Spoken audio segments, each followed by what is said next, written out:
नमस्कार साथियों, मैं अर्पिता शर्मा आपकी इंग्लिश टीचर। स्टूडेंट्स, हम पढ़ रहे थे आपकी बुक फर्स्ट फ्लाइट का 6th चैप्टर जिसका नाम है मिचबिल द ऑटर। आज इस पार्ट में स्टूडेंट्स हम पढ़ेंगे कि एक ऑटर जो होता है स्टूडेंट, वो कैसा क्रिएचर होता है, कैसा जानवर होता है। बहुत ही झिझक वाला होता है, यानी कि हेजिटेंट होता है। अब चलिए जानते हैं कि इस पार्ट को पढ़ने के बाद स्टूडेंट्स आप क्या क्या चीजें सीखेंगे, यानी कि कौन कौन सी कॉम्पिटेंसी डेवलप करेंगे। तो देखिए, आप जानेंगे कि ऑटर्स का स्टूडेंट क्या होता है, एक ऑब्सेशन होता है, यानी कि उन पे एक जुनून होता है। किसको लेकर? पानी को लेकर। यानी कि ऑटर्स को एक सनक होती है। ऑब्सेशन का मतलब वैसे सनक होता है, लेकिन यहाँ पर आप मान लीजिए उन्हें बहुत ज्यादा लगाव होता है। किससे? पानी से। और हम जानेंगे कि ऑथर और ऑटर के बीच में क्या है, एक बढ़ता हुआ सा बॉन्ड बन रहा है, यानी कि धीरे धीरे वो क्या आ रहे हैं, नजदीक आ रहे हैं। तो चलिए जल्दी से शुरू करते हैं इस चैप्टर के पार्ट 2 को। देखिए, with the opening of that sack began a phase of my life that has not yet ended and may, for all I know, not end before I do। आपको याद हो तो हमने पढ़ा था, क्या पढ़ा था कि ऑथर के फ्रेंड ने क्या भेजा था, एक बोरी भेजी थी जिसके अंदर क्या था, एक ऑर्डर था। तो अब वो वही बता रहे हैं with the opening of that sack, कि उस बोरी के, उस सैक, उस थैले के खुलने के बाद क्या हुआ, began a phase of my life that has not yet ended, कि मेरे जीवन का एक ऐसा वक्त, एक ऐसा दौर, एक ऐसा फेज शुरू हो गया जो कि अभी तक खत्म नहीं हुआ है। यानी कि वो प्रेजेंट की तो बात कर रहे हैं, तो वो बोल रहे हैं कि जब से मैंने वो बोरी खोली है तब से लेकर अभी तक मेरे जीवन में क्या हुआ है, एक नया ही फेज आ गया है, एक नया ही चैप्टर ऐसे मान लीजिए शुरू हो गया है। And may for all I know not and before I do. और वो कहते हैं कि और जहां तक मैं मानता हूं या मैं जानता हूं कि ये कब तक खत्म नहीं होगा, जब तक कि मैं नहीं चला जाता। यानी कि मेरे जाने से पहले तो ये बॉन्ड खत्म होने वाला नहीं है। यानी कि वो कह रहे हैं कि जब तक मेरी डेथ नहीं हो जाती, मेरे साथ कुछ गलत नहीं हो जाता, तब तक हमारा जो ये फेज है, ये जो बॉन्ड है, अब वो शुरू हो गया है और वो खत्म नहीं होगा। आगे देखिए, it is in effect a thraldom to otters and otter fixation that all I have since found to be shared by most other people who have ever owned one। अब वो क्या कर रहे हैं, थोड़ा सा कंपैरिजन कर रहे हैं। क्या कह रहे हैं कि इट इज इन फैक्ट, कि आप अगर माने अ thraldom to otters, कि ऑटर्स के पास में क्या होता है, एक वश करने की शक्ति होती है। यानी कि आपको वो क्या कर लेते हैं, वश में कर लेते हैं। वो कैसे होते हैं, फिक्सेशन वाले होते हैं। यानी कि मेरा क्या हो गया है, उससे बहुत ज्यादा लगाव हो गया है ऑटर को। आपको याद हो तो हमने पढ़ा था कि गेविन मैक्सवेल को क्या है, ऑटर से बहुत ही ज्यादा लगाव है। ठीक है, तो वो कह रहे हैं कि ऑटर्स जो होते हैं स्टूडेंट्स, जो उद्बुलाव होते हैं, वो क्या करते हैं, वो वश में कर लेते हैं। और मुझे क्या है, ऑटर से एक लगाव हो गया है। That I have since found to be shared by most other people who have ever owned one। वो कह रहे हैं कि मुझे ऐसा लगाव हुआ है, यानी कि वो कंपैरिजन करके कह रहे हैं कि जितने भी लोगों को आज तक किसी से लगाव हुआ होगा, उससे ज्यादा क्या है, मेरा लगाव है। जितने भी लोगों को मैं जानता हूं, किसी ने अगर पेट रखा हो, पर उससे ज्यादा तो मेरा लगाव है। यानी कि मेरा लगाव किससे हो गया है, इस ऑटर से हो गया है। हार्ड वर्ड रिवाइज करेंगे। thraldom यानी कि वश में करना, फिक्सेशन यानी कि लगाव।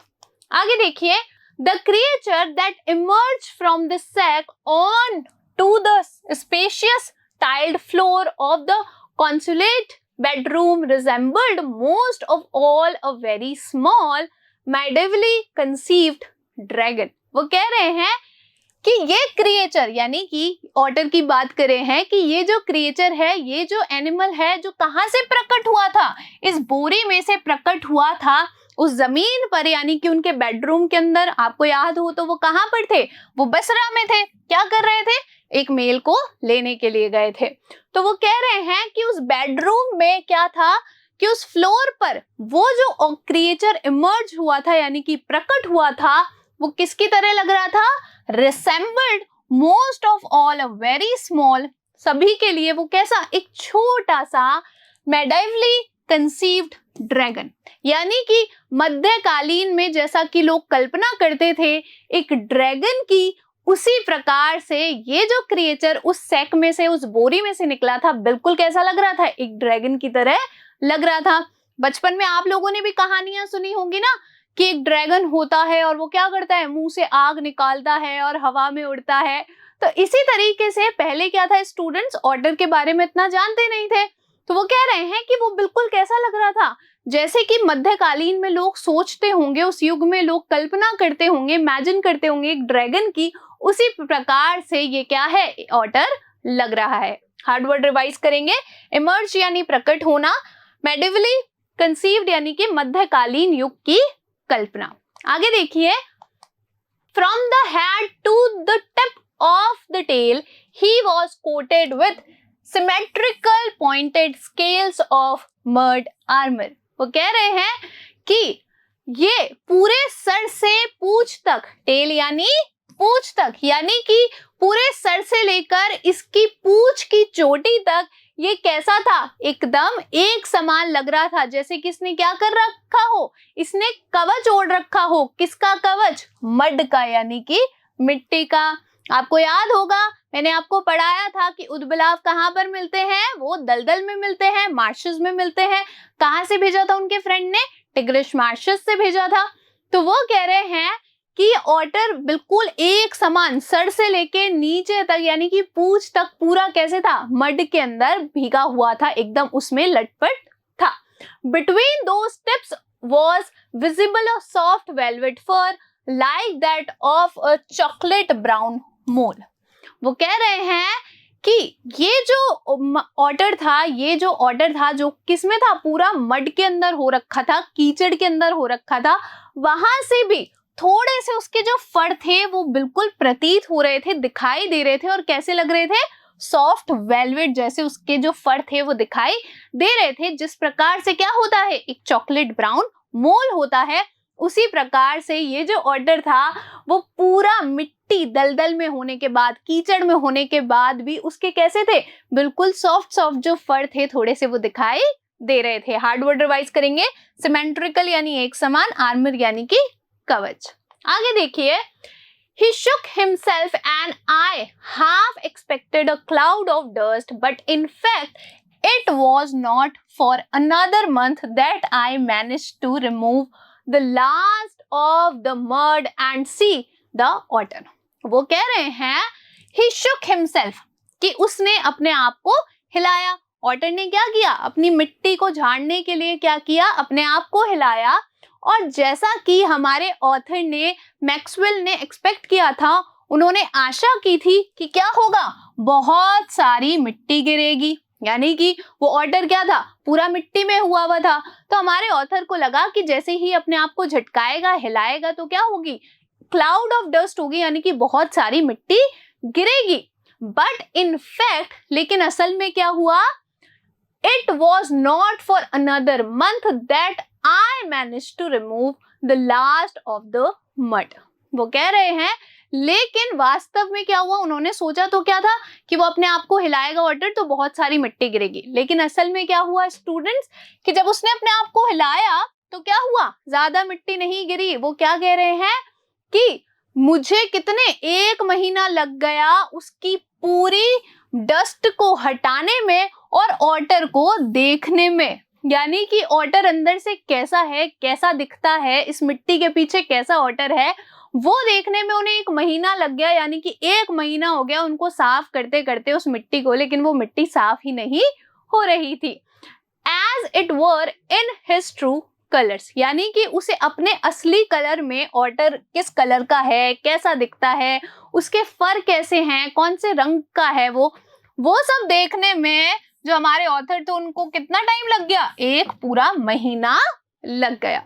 आगे देखिए, Mijbil as I called the otter, वो कह रहे हैं कि मिचबिल, जो कि मैं उस ऑटर को बुलाता हूँ, यानी कि उन्होंने ऑटर का नाम क्या रखा है, मिचबिल रखा है। तो वो कह रहे हैं was in fact of a race previously unknown to science.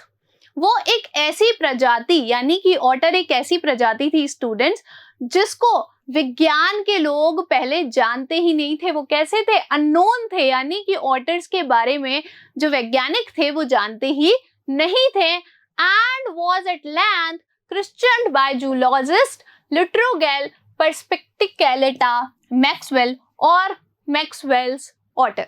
वो कह रहे हैं कि ऑटर्स को पहले जो लोग थे, वैज्ञानिक थे, वो जानते ही नहीं थे। विज्ञान इसके बारे में क्या था? एकदम अननोन था, मतलब लोगों को नहीं पता था कि ऑटर जैसी कोई चीज होती है। और बाद में जब इसका नामकरण हुआ, क्वेश्चन यानी होता है नाम रखना, तो जो जूलॉजिस्ट थे, जूलॉजिस्ट क्या होते हैं? जो जानवरों के बारे में पढ़ाई करते हैं, ठीक है। तो वो जो जूलॉजिस्ट थे, जो जंतु वैज्ञानिक थे, उन्होंने बाद में इसका नाम क्या रखा? लेट्रोगेल, परस्पिक्टिकैलिटा, मैक्सवेली रखा या फिर मैक्सवेल्स ऑटर रखा। For the first 24 hours, Mijbil was neither hostile nor friendly। वो बता रहे हैं, अब किसके बारे में बता रहे हैं? कि ऑटर उनके साथ में है। तो वो बता रहे हैं कि पिछले 24 घंटे से वो जो ऑटर था वो ना ही तो मतलब अनफ्रेंडली था, यानी कि ना ही तो वो प्रतिकूल रिएक्ट कर रहा था किसी चीज के, और ना ही कैसा था, उसका जो नेचर था वो ना तो प्रतिकूल था, यानी कि वो ना तो किसी चीज से अनफ्रेंडली था और ना ही फ्रेंडली था। यानी कि फ्रेंडली यानी क्या होता है? जब आप चीजों में घुल मिल जाते हो, तो ना ही तो वो घुल मिल रहा था और ना ही वो क्या कर रहा था, वो ऑथर के पास भी नहीं आ रहा था, और ना ही वो क्या कर रहा था, दूर दूर रह रहा था। अब देखेंगे कि उसका नेचर एक्चुअली में था कैसा। हार्डवर्ड रिवाइज करेंगे। क्रिश्चियन यानी कि नाम रखना, जूलॉजिस्ट यानी जंतु विज्ञानी, हॉस्टाइल यानी कि प्रतिकूल। आगे देखिए, he was simply aloof and indifferent। बता रहे हैं कि ना तो अनफ्रेंडली था ना फ्रेंडली था, तो फिर कैसा था? एकदम aloof and indifferent, यानी कि बिल्कुल ही अलग अलग रह रहा था और बिल्कुल ही उदास सा प्रतीत हो रहा था। Choosing to sleep on the floor as far from my bed as possible। और उसने कहाँ पे सोना प्रेफर किया? कहाँ पे सोया? वो जमीन पर सोया, और वो भी कहाँ पर? हमारे जो ऑथर है उनके बेड से जितना दूर पॉसिबल था, जितना दूर संभव था, उतना दूर वो सो रहा था। यानी कि हम पढ़कर आए कि फ्रेंडली नहीं था, बिल्कुल अलग अलग रह रहा था, बिल्कुल उदास सा था। तो वो ऑथर के बिल्कुल भी पास नहीं आ रहा था पिछले 24 घंटे से। तो यानी कि एक दिन पूरा हो चुका है ऑथर और ऑटर को, लेकिन वो बिल्कुल भी फ्रेंडली नहीं है ऑथर के साथ और उनके बेड से बिल्कुल ही दूर सो रहा है। The second night, Mitchell came onto my bed in the small hours and remained asleep in the crook of my knees until the servant brought tea in the morning। अब 24 घंटे तो हो गए थे, तो 24 घंटे से तो वो बिल्कुल कैसा था? अलग अलग रह रहा था, है ना, उदास सा रह रहा था। लेकिन अब वो बता रहे हैं द सेकेंड नाइट, कि दूसरी रात को, यानी कि 2 दिन हो गए हम, तो दूसरी रात को मिचबिल कहाँ आ गया? मिचबिल जो ऑथर थे उनके बेड पर आ गया, और कहाँ पर सोता रहा? जो ऑथर थे उनका जो घुटना था उसके मोड़ पर सोता रहा। यानी कि मान लीजिए ये आपका घुटना है, तो इस जगह को क्या कहते हैं? क्रुक कहते हैं, ठीक है। तो उनके घुटने का जो मोड़ था वहां पर सो गया, और कब तक सोता रहा? जब तक वो जो सर्वेंट था, नौकर था, वो सुबह चाय लेकर नहीं आया। यानी कि जब वो आया तो हमारा जो ऑर्डर था वो थोड़ा सा डिस्टर्ब हुआ और उसकी नींद खुल गई, वरना तब तक जब तक चाय नहीं आई थी, ऑर्डर बिल्कुल कहाँ सो रहा था? घुटने के मोड़ के बीच में सो रहा था ऑथर के। हार्डवर्ड रिवाइज करेंगे। अलूफ एंड इनडिफरेंट मतलब अलग और उदासीन, क्रूक यानी मोड़। आगे देखिए, and during the day he began to lose his apathy and take a much too keen interest in his surroundings। अब दूसरा दिन है, तो सुबह तक तो वो सो रहा था, और वो बता रहे हैं ऑथर कि दिन में, यानी कि दिन के समय ऑथर क्या कर रहा था? उसकी जितनी भी उदासीनता थी वो सब उसने खो दी थी, और अब वह बहुत ज्यादा इंटरेस्ट ले रहा था, यानी कि उससे इच्छा हो रही थी, इच्छुक हो रहा था। वो किसको लेकर? अपनी सराउंडिंग्स को लेकर, यानी कि अपनी आसपास की चीजों को देखकर अब वो उनमें क्या कर रहा था? बहुत ज्यादा इंटरेस्ट ले रहा था, जिज्ञासु हो रहा था। जैसे आपने देखा होगा छोटे बच्चे या पैट जो होते हैं उनको नई नई चीजें देखने का बड़ा शौक होता है ना। तो इसी तरीके से जो ऑर्डर था वो भी क्या कर रहा था? बहुत ज्यादा जिज्ञासुक हो गया था अपने आसपास की चीजों को लेके। I made a body belt for him and took him on a lead to the bathroom. अब वो कह रहे हैं कि आपको पता होगा एक पैट होता है, उसके लिए क्या बनाते हैं हम, एक रस्सी बनाते हैं, है ना, क्या बनाते हैं, एक पट्टा मान लीजिए, जिससे कि क्या करें, हम उसे अपने पीछे पीछे ले जा सके। कोई भी पैट होगा तो कि हमें अपने साथ कहीं उसे रखना है तो हम क्या करेंगे, उस पट्टे के सहारे सारे उसे ले जाएंगे। तो इसी तरीके से जो ऑथर थे उन्होंने भी एक बेल्ट बनाई, क्या बनाई, एक बॉडी बेल्ट बनाई उसके लिए, ऑटर के लिए, और उसे कहाँ ले गए, बाथरूम तक ले गए। Where for half an hour he went wild with joy in the water. और अब तो आपको पता ही है कि ऑटर जो होते हैं उनको पानी कितना पसंद होता है, क्योंकि वो कहाँ मिलते हैं, मार्शेस में मिलते हैं, दलदल में मिलते हैं, और दलदल कहाँ होगी, जहाँ पे पानी होगा। तो ऑटर्स को स्टूडेंट्स पानी बहुत ज्यादा पसंद होता है। तो जैसे ही वो बाथरूम में गया तो ऑथर बोल रहे हैं कि आधे घंटे तक तो वो जो ऑटर था वो बिल्कुल खुशी से कैसा हो गया, वाइल्ड हो गया, यानी कि बहुत बहुत ज्यादा नॉटी हो गया, शैतान हो गया, पानी से खेलने लग गया। Plunging and rolling in it, क्या कर रहा था, पानी के अंदर डुबकी लगा रहा था और उसके अंदर घूम रहा था। Shooting up and down the length of the bathtub under water, और क्या कर रहा था, बार बार नीचे जा रहा था, ऊपर आ रहा था, साइड में जा रहा था, वापस आ रहा था। तो मतलब उस बाथरूम के अंदर पानी को देखकर वो बिल्कुल कैसा हो गया था, बिल्कुल खुश हो गया था, बिल्कुल कैसा फील कर रहा था, जॉय फील कर रहा था, और पानी के अंदर डुबकी लगा रहा था, घूम रहा था, पानी के अंदर ऊपर नीचे हो रहा था। ठीक है, हार्ड वर्ड रिवाइज करेंगे। एपैथी यानी कि उदासीनता, प्लंजिंग यानी कि डुबकी लगाना। आगे देखिए, and making enough slosh and splash for a hippo, और क्या कर रहा था, आपने देखा होगा, बच्चों को भी आपने कभी देखा है बाथटब के अंदर बच्चे क्या करते हैं, ऐसे ऐसे ऐसे ऐसे पानी को मारते हैं। ठीक है, तो अब जैसे ऑटर को पानी पसंद होता है, उसी तरीके से हिप्पो अगर आपने कभी देखा हो या आपने पिक्चर देखी हो तो इनको भी क्या होता है, पानी बहुत ज्यादा पसंद होता है। और ये क्या होते हैं, बहुत बड़े क्रिएचर होते हैं, तो जब ये पानी में जाते हैं तो ऐसे थप थप की आवाज आती है। तो वो बिल्कुल खुशी से इतनी जोर जोर से ही आवाज कर रहा था जिस प्रकार से क्या होता है, एक हिप्पो करता है। This I was to learn is a characteristic of otters. Every drop of water must be, so to speak, extended and spread about the place above must at once be overturned. तो क्या कह रहे हैं, अब वो क्या कह रहे हैं, देखिए, I was to learn, कि अब मैंने एक चीज सीखी थी, क्या सीखी थी, is a characteristics of otter, क्या सीखी थी कि otters के बारे में एक विशेषता है, और वो विशेषता क्या है, देखिए, एवरी ड्रॉप ऑफ वाटर, पानी की हर एक बूंद जो होती है, मस्ट बी, उसे कैसा होना चाहिए, सो टू स्पीक, यानी कि पानी की हर बूंद जो हो स्टूडेंट्स, वो ऑटर के लिए क्या होनी चाहिए, बोलनी चाहिए। अब यहाँ पानी आपसे बात तो करेगा नहीं, इसका मतलब क्या है कि पानी क्या होना चाहिए, पानी में हलचल होनी चाहिए, क्या होना चाहिए, पानी एकदम स्थिर नहीं होना चाहिए, पानी में हलचल होनी चाहिए। वो क्या होता है, ऑटर्स जो होते हैं उनको बहुत ज्यादा पसंद होता है। ये क्या है, उनकी एक कैरेक्टरिस्टिक है, विशेषता है जो ऑथर ने सीखी है। Extended and spread about the place, कैसा होना चाहिए, पानी कि फैला हुआ होना चाहिए, दूर दूर तक बिखरा हुआ होना चाहिए पूरी जगह पर, यानी कि कहीं पे अगर पानी रखा है तो उनको पसंद नहीं आएगा थोड़ा सा। ठीक है, तो पानी कैसा होना चाहिए, बिल्कुल दूर दूर तक दिखे उन्हें, एकदम फैला हुआ हो, तो ऑटर्स को क्या होता है, बहुत ज्यादा पसंद आता है।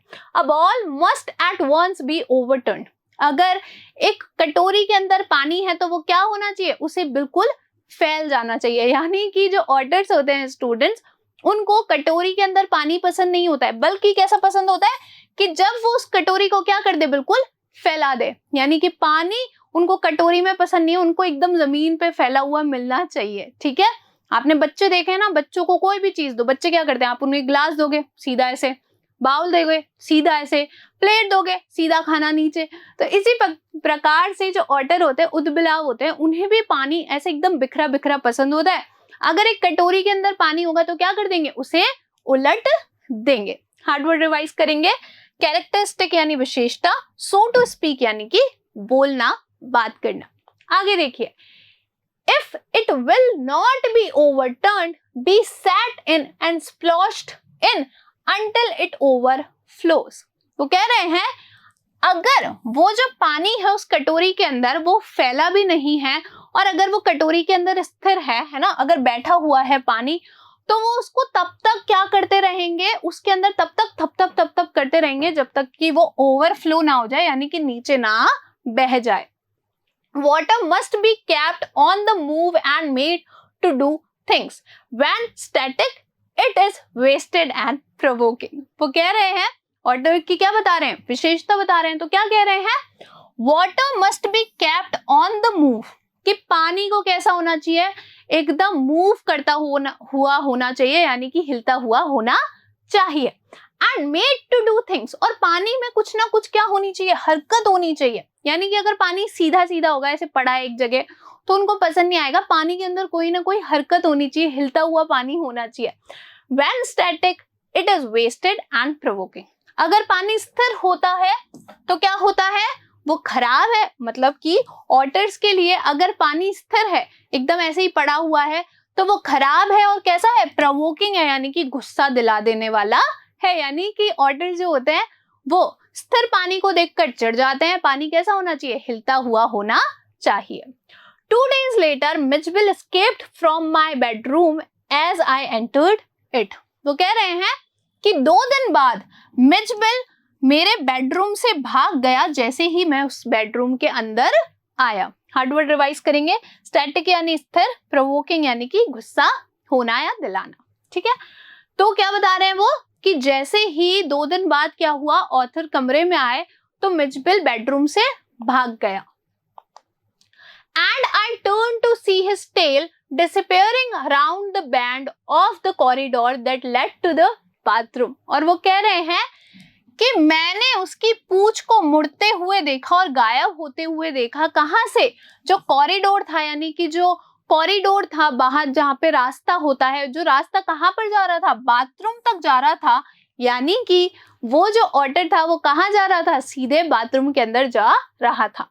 By the time I got there, he was up on the end of the bathtub and fumbling at the chromium taps with his paws. और वो क्या कह रहे हैं कि जब तक, by the time, जिस समय मैं वहां पहुंचा, यानी कि जब मैंने उसको जाते हुए देखा, तो ऑथर कहाँ गए, बाथरूम की तरफ गए। तो जब वो बाथरूम में गए तो उन्होंने क्या देखा, he was up on the end of the bathtub, कि वो जो ऑटर था वो क्या था, बाथटब के एकदम एंड तक पहुंच गया था, यानी कि ऊपर तक वो चढ़ गया था। And fumbling at the chromium taps, और क्या कर रहा था, एक प्रकार के नल होते हैं, उनसे क्या कर रहा था, उनसे मतलब कि टकरा रहा था। यानी कि फंबल यानी होता है जब आप कोई गड़बड़ी कर देते हो, ठीक है, तो अपने पंजों से क्या कर रहा था, नल को यानी कि वो खोलने की कोशिश कर रहा था। फंबल यानी वैसे तो क्या होता है, जैसे आप बोलते बोलते फंबल कर जाओ, कुछ अटक जाओ, गलत बोल जाओ, गड़बड़ कर जाओ, ठीक है, तो वो भी क्या कर रहा था कि मतलब ऐसे ऐसे कुछ कुछ करके खोलने की कोशिश कर रहा था। आई वॉच्ड अमेज्ड, और मैं देख रहा था, और कैसा हो रहा था, आश्चर्यचकित हो रहा था। हार्ड वर्ड रिवाइज करेंगे। फंबलिंग यानी कि लड़खड़ाना, गड़बड़ कर देना। तो देखिए, I watched amazed in less than a minute he had turned the tap far enough to produce a trickle of water. वो क्या कह रहे हैं, उन्होंने देखा, I watched amazed, और वो आश्चर्यचकित रह गए। याद है वो बाथरूम में आए और आश्चर्यचकित रह गए, क्या देखकर, कि in less than a minute, की 1 मिनट से भी कम समय में उसने क्या किया, he had turned the tap far enough to produce a trickle of water, कि उसने क्या किया, नल को इतना खोल लिया कि कुछ पानी उसमें से आ जाए। यानी कि नल को उसने इतना खोल लिया कि कुछ पानी जो था वो नल प्रोड्यूस करने लग गया था, यानी कि निकालने लग गया था। And after a moment or two to achieve फुल फ्लो, और 1-2 क्षण बाद क्या हुआ, उसने पूरा फ्लो जो था उसे चालू कर लिया। यानी कि उसने 1-2 अटेम्प्ट और किए और पूरे अपने पंजों से क्या किया, उस नल को खोल लिया। He had been lucky to turn the tap the right way. On later occasions, he would sometimes screw it up still tighter. वो कह रहे हैं कि उसने क्या किया था, भाग्य से ही उसने नल को सही डायरेक्शन में घुमाया था, लेकिन वो बता रहे हैं, अब जानवर है, उसे अच्छे से तो आता नहीं है ह्यूमंस की तरह, तो बता रहे हैं कि कभी कभी कुछ ओकेजन्स पे, कुछ अवसर पे वो क्या करता था कि वो उसे और ज्यादा टाइट कर देता था, यानी कि उसको खोलना तो आता नहीं है, वो फंबल करता था, है ना, गड़बड़ कर देता था, ठीक है। तो कोशिश में क्या करता था, कभी कभी तो सही खोल लेता था और कभी कभी नल को और ज्यादा टाइट कर देता था। आगे देखिए, chittering with irritation and disappointment at the tap's failure to cooperate. वो कह रहे हैं कि जब वो कोशिश करता था और नल क्या हो जाता था, और टाइट हो जाता था, उससे खुलता नहीं था, तो फिर वो आवाज करने लगता था, यानी कि चिढ़ के साथ, निराशा के साथ कि अब क्या हो गया है, नल तो खुल नहीं रहा है, वो तो असफल हो गया है खुलने में। तो उससे चिड़चिड़ाकर इतनी कोशिश करने के बाद वो चिटरिंग करने लगता था, यानी कि आवाज करने लगता था। Very soon Midge would follow me without a lead and come to me when I called his name। वो कह रहे हैं कि बहुत जल्द ही मिज यानी मिजबिल, अब उसको शॉर्ट में क्या बोल रहे हैं, मिज बोल रहे हैं, तो वो कह रहे हैं बहुत जल्दी ही जो मिज था वो मेरे लीड के बिना ही, यानी कि पहले तो क्या करते थे, वो उसको बेल्ट से पकड़ के लेके जाते थे, ठीक है, लेकिन वो कह रहे हैं कि कुछ समय ही हुआ और मिज ने क्या किया, मेरे लीड के बिना ही, मतलब मुझे उसे लीड नहीं करना पड़ता था, उसके बिना ही जब भी मैं उसका नाम बुलाता था वो मुझ तक आ जाता था। He spent most of his time in play। वो अपना ज्यादातर समय किसमें बिताता था, खेलने में बिताता था। हार्ड वर्ड रिवाइज करेंगे, चिटरिंग यानी आवाज, इरिटेशन यानी चिड़, डिसअपॉइंटमेंट यानी कि निराशा। He spent hours shuffling a rubber ball around the room like a four-footed soccer player using all 4 feet to dribble the ball। वो क्या कह रहे हैं, देखो ड्रिबल यानी होता है जो आप गेंद को क्या करते हो, जो बॉल होती है उसको पैर से क्या करते हो, धीरे धीरे किक करके आगे लेके जाते हो, ठीक है, तो ड्रिबल ध्यान रखेंगे। शफल यानी क्या होता है, शफल यानी भी यही होता है जब बॉल क्या होती है, आगे पीछे होती है। शफल, कार्ड शफल होते हुए देखे हम क्या करते हैं, आगे पीछे करके कार्ड को शफल करते हैं, तो उसी तरीके से वो कह रहे हैं। अब वो बता रहे हैं कि वो ज्यादातर समय किस में बिताता था, खेलने में बिताता था। तो कैसे खेलता था कि वो क्या करता था, एक रबड़ बॉल को पूरे रूम के अंदर शफल करता रहता था, इधर से उधर करता रहता था, जैसे कि एक 4 पैर वाला, यानी कि अब वो क्या है, उसका वो तो एक एनिमल है, तो उसके कितने पैर हैं, 4 पैर हैं। तो वो क्या कह रहे हैं कि जैसे कि एक 4 पैर वाला सॉकर प्लेयर क्या कर रहा हो, अपने चारों पैरों को बॉल को ड्रिबल करने में, यानी कि आगे किक मार के ले जाने में, ऐसा लगता था कि वो कैसा हो, बिल्कुल सॉकर प्लेयर जैसा हो। यानी कि मिजबिल जब बॉल से खेलता था, बॉल को क्या करता था, आगे आगे धकेलता था पैर से, तो ऐसा लगता था कि एक 4 पैर वाला सॉकर प्लेयर खेल रहा हो। And he could also throw it with a power flick of the neck. और वो कह रहे हैं कि वो बॉल को फेंक भी सकता था, और कैसे फेंकता था, एक बहुत ही जोरदार फ्लिक यानी होता है बहुत ही तेजी से, ठीक है, एक बहुत जोरदार झटके से अपनी गर्दन के क्या करता था, बॉल को फेंक भी देता था। To a surprising height and distance. और कैसे, एक मतलब ऑथर को क्या होता था, आश्चर्यचकित होता था, वो क्या करता था, एक बहुत ही ऊंची हाइट तक, डिस्टेंस तक, दूरी तक वो क्या करता था, बॉल को फेंक देता था। But the real play of an otter is when he lies on his back. लेकिन वो बता रहे हैं कि ऑटर का असली खेल तो क्या होता था कि जब वो क्या करता था, अपनी बैक यानी कि अपनी पीठ के बल लेट जाता था। हार्ड वर्ड रिवाइज करेंगे, फ्लिक यानी कि तेज हलचल, ठीक है। अब वो क्या बता रहे हैं कि ऐसे वो बॉल के साथ खेलता था, लेकिन अब ऑथर बता रहे हैं कि एक ऑटर का असली प्ले तो क्या होता है, असली खेल तो क्या होता है कि जब एक ऑटर जो है वो अपनी पीठ के बल लेट जाता है and juggles with small objects between his paws. और क्या करता है, जंगल यानी होता है, इस प्रकार से आपने देखा हो तो क्या करते हैं, ऑब्जेक्ट्स को एक के बाद ऊपर उछालते हैं और एक भी ऑब्जेक्ट को गिरने नहीं देते हैं, मतलब इधर से एक पकड़ा, एक अभी भी हवा में है, एक इस हाथ में है, तो इस तरीके से आपने देखा हो सर्कस में भी होता है, ठीक है। अब यहाँ से आइडिया ले सकते हैं, ठीक है। तो वो क्या करता था, छोटे छोटे जो ऑब्जेक्ट्स होते थे, छोटी छोटी जो चीजें होती थी, उनको अपने पंजों में क्या करता था, जगल करता था। Marbles were Mitch favourite toys for this pass time. और वो कह रहे हैं कि स्मॉल ऑब्जेक्ट्स में भी जो मार्बल्स होते थे ना, जो छोटे छोटे मार्बल्स होते थे, वो ऑटर के क्या थे, फेवरेट टॉय थे, फेवरेट खिलौने थे, सबसे पसंदीदा खिलौने उसे वही थे। जब भी उसे जगल करना होता था तो वो क्या यूज करता था, मार्बल्स यूज करता था। He would lie on his back, rolling 2 or more of them up and down his wide, flat belly without ever dropping one to the floor. वो कह रहे हैं कि वो क्या करता था, अपनी बैक, अपनी पीठ के बल लेट जाता था, क्या करता था, 2 या उससे ज्यादा जो मार्बल के टुकड़े या ऑब्जेक्ट्स होते थे उनको क्या करता था, अप एंड डाउन, ऊपर नीचे करता रहता था और उसमें से एक को भी नीचे नहीं गिरने देता था।